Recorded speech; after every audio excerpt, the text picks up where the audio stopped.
بسم الله الرحمن الرحيم الحمد لله رب العالمين ثم الصلاة والسلام على رسول الله بعد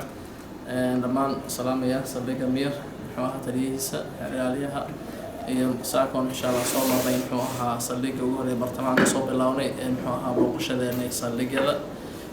hadda mid kale noo dhiman insha Allah sii mari doona haddii la yiraahdo taasna ay tahay muxuu ahaa kormeerkii aan bilownay isbuucanayto aan ku joogo muxuu ahaa dawladdan ay joogtay 3 isbuuc la soo dhaafay gobolka Mudug kamid tahay sidii loo sameyn lahaa muxuu ahaa wasaaradihii looga bilaabi lahaa oo loo dhaqan gelin lahaa mudugsiga gaalkacay magaalada ka shaqeeyaan oo looga furi lahaa marka arina qaybtii quseysay tahay qaybtii cadaaladda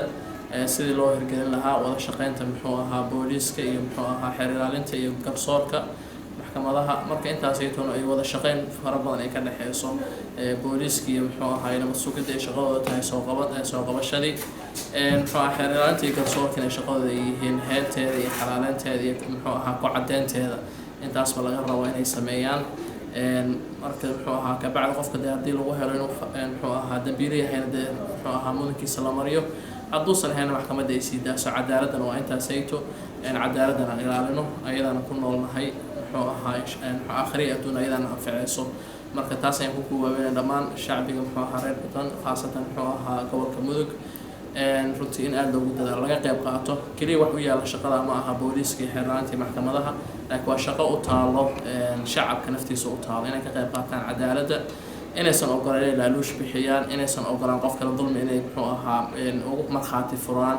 ay muxuu ahaa ay been ka sheegaan muxuu ahaa ilaahay muxuu ahaa maxkamadii hortooda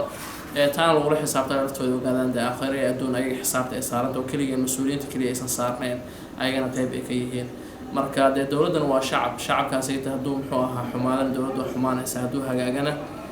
dawladdii waa hagaagaysaa marka insha Allah in wada shaqeyn taas ay tan wada codsanaynaa in la isla socdo la iska warhayo cadaaladdaasna aan wada nooleysano sababtoo anaga ku nool muxuu ahaa dhammaan muxuu ahaa wax bay muxuu naga soo gaari karo qof walbana wuxuu u baahan yahay cadaaladda inuu helo maalinta u baahdo marka qof walbana qaybtiisa uu ka qaato cidna aan loogu aabigeelin waan ku mahadsantihiin asalaamu calaykum waraxmatullaahi wabarakaatuh